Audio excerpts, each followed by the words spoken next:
यमुनानगर में print rate से महंगे दामों पर यानी कि प्रिंट रेट से महंगे दामों पर किताबें बेचने का मामला सामने आया है।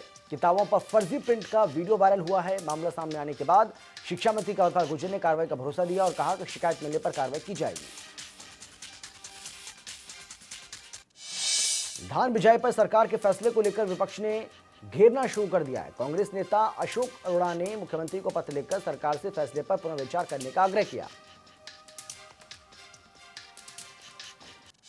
अशोक अरोड़ा का कहना है कि सरकार को अपने फैसले पर पुनर्विचार करना चाहिए, क्योंकि अगर किसान संकट में आ गया तो आड़ती और मजदूर संकट में आएंगे। उसका सीधा असर व्यापार पर ही पड़ेगा।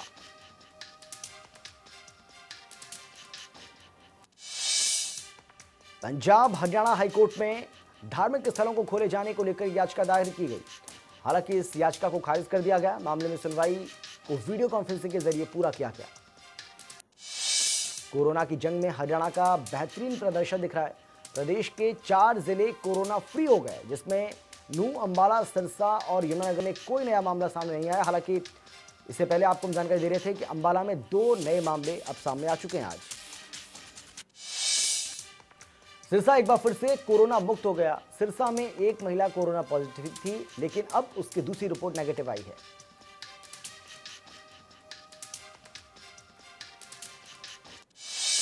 इस महिला की रिपोर्ट नेगेटिव आने के बाद सिरसा जिले के लोगों के साथ साथ स्वास्थ्य विभाग ने भी राहत की सांस ली है। आपको बता दें कि सिरसा जिले में अब तक 9 पॉजिटिव केस मिले थे और सभी 9 केस ठीक हो चुके हैं। भिवानी में 3 और लोगों में कोरोना वायरस की पुष्टि हुई है। इनमें 2 कोरोना संक्रमित तिगड़ाना गांव के रहने वाले हैं और गांव में कोरोना केस मिलने के बाद स्वास्थ्य विभाग अलर्ट पर है। संपर्क में आए लोगों की जांच की जा रही है। सोनीपत में कोरोना संक्रमितों का आंकड़ा बढ़ा है। जिले में कोरोना संक्रमितों की संख्या 164 हो गई है। पिछले 24 घंटे में 5 नए केस आए। इसके साथ ही जिले में कोरोना के 38 केस एक्टिव हैं।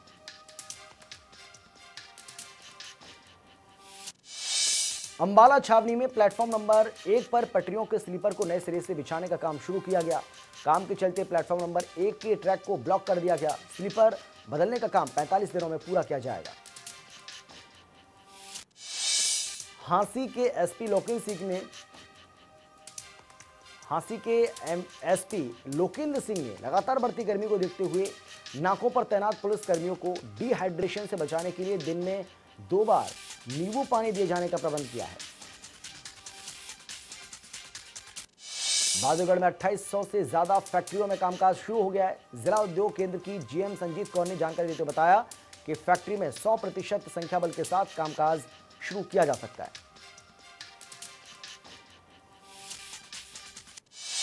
करानौर के खेरड़ी गांव में एक दुकान में आग लग गई। आग लगने से दुकान का सारा सामान जलकर खाक हो गया। दुकानदार ने बताया कि दुकान में लाखों का सामान रखा हुआ था। रेवाड़ी में अफवाह के चलते सैकड़ों मजदूर सड़कों पर नजर आए। प्रवासियों ने बताया कि एक फर्जी कॉल पर घर पहुंचा जाने की जानकारी दी गई थी, जिसके बाद प्रवासियों ने भाड़ावास रोड पर घंटों तक बस का इंतजार किया। सिरसा में 400 ग्राम हेरोइन के साथ 3 कार सवार युवकों को गिरफ्तार किया गया। सीआईए तीनों नशा तस्करों को डिंग मोड़ से काबू किया। बरामद की गई हेरोइन की कीमत लगभग 40 लाख है। फतेहाबाद में घंटों तक पावर कट रहने से परेशान लोगों ने बिजली विभाग के बाहर प्रोटेस्ट किया। लोगों ने अधिकारियों पर ऑटो रिक्शा कुछ कंडीशन के साथ शुरू हो गए, जिसमें ड्राइवर के अलावा 2 सवार ही बैठा सकते हैं। हालांकि कुछ ऑटो चालक इन आदेशों की अवहेलना भी करते नजर आ रहे हैं। ऑटो चालक डबल से ज्यादा किराया लेकर ज्यादा सवारियां बिठा रहे हैं, जिससे न सिर्फ यात्रियों को परेशानी हो रही है, साथ ही सरेआम लॉकडाउन के नियमों की धज्जियां भी उड़ाई जा रही हैं। करनाल में कोरोना मरीज के खिलाफ केस दर्ज किया गया है। व्यक्ति पर दिल्ली की ट्रैवल हिस्ट्री छुपाने का आरोप है। पड़ोसियों के बार बार कहने पर व्यक्ति ने टेस्ट कराया तो उसकी रिपोर्ट पॉजिटिव आई। इतना नहीं, 2 दिनों में एक ही घर के 7 लोग पॉजिटिव पाए गए। अंबाला नेपियर रोड पर एक हमलावर ने घर में घुसकर महिला पर ताबड़तोड़ फायरिंग कर दी। बाइक पर आए हमलावरों ने इस वारदात को अंजाम दिया, मौके से फरार हो गए।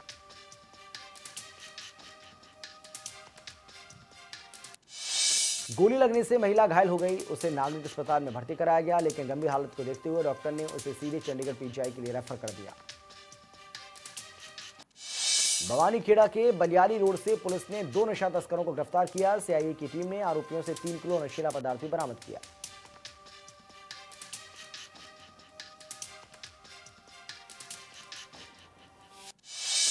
गुप्त सूचना के आधार पर पुलिस ने नाकेबंदी कर कार्रवाई की। जानकारी के मुताबिक दोनों आरोपी भवानीखेड़ा के रहने वाले हैं, जो कि राजस्थान से गांजा पत्ती लेकर आ रहे थे।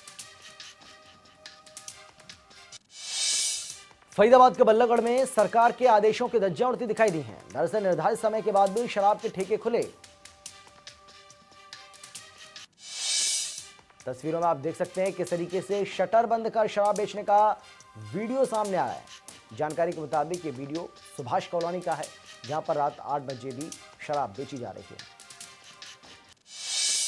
सिरसा में 2 महीने बाद आज बाजार खुले और बाजारों में लोगों की आवाजाही भी बढ़ गई। पुलिस टीम भी बाजार में मुस्तैद है। सिरसा वासियों ने डिप्टी सीएम दुष्यंत चौटाला का धन्यवाद किया। ये सभी मजदूर सरल हरियाणा पोर्टल से रजिस्ट्रेशन कराया था, जहां प्रशासन की ओर से सभी मजदूरों के रहने खाने पीने के अलावा सोशल डिस्टेंसिंग का भी खास तौर पर ध्यान रखा गया। रादौर के गांव अमरूहा में बीती रात करंट लगने से 11 वर्षीय बच्चे की मौत हो गई। चलते कूलर से पानी निकालते वक्त यह हादसा हो गया। करनाल के कुंजपुरा में एक पटाखा फैक्ट्री में तेज धमाका हुआ। हादसे में एक मजदूर की मौत हो गई, 2 मजदूर घायल हो गए। फायर ब्रिगेड की गाड़ियों ने आग पर काबू पाया। घरोंडा में 2 भाइयों पर लाठी डंडों और तेजधार हथियारों से जानलेवा हमला किया गया, जिसमें दोनों भाई गंभीर रूप से घायल हो गए।